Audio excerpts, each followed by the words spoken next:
Bonjour à tous et à tous.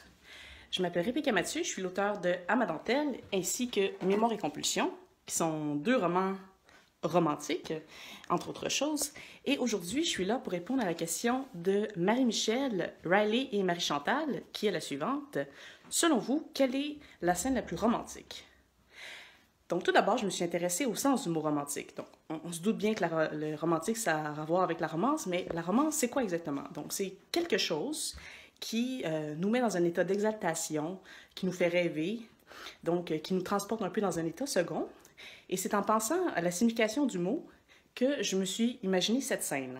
Donc, pour les besoins de la cause, je vais utiliser des personnages fictifs, Anita et Charles, et donc ces deux-là en pince l'un pour l'autre, et ça donne à avoir un ami commun qu'on va appeler le confident.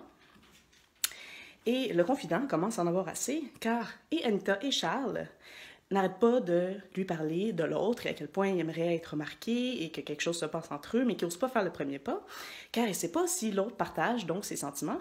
Et donc, un soir, Anita est chez elle avec une coupe de vin, devant un feu de foyer, les pieds sur un pouf, et écrit frénétiquement à son confident pour lui raconter, encore une fois, l'étendue de ses sentiments pour Charles. Et le confident, de son côté, décide de laisser entendre à Charles qu'en fait, Anita partage ses sentiments et qu'il y a juste à faire le premier pas et qu'il ne va pas le regretter.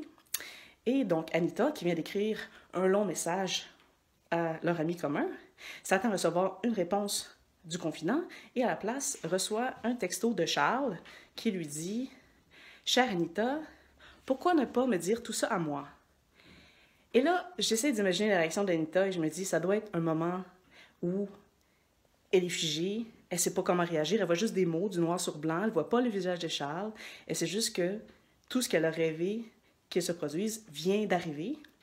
Et donc, je peux imaginer que c'est un moment exaltant qui la fait rêver sur le futur possible maintenant entre Charles et elle. Donc, c'est une pousse de romance qui pourrait donner lieu à quelque chose d'explosif, formidable. Et donc, c'était la scène que je voulais partager avec vous aujourd'hui. Donc, je vous souhaite à tous une belle soirée, romantique ou non. L'important, c'est de rêver. Donc, faites-le pour moi. Bonne soirée.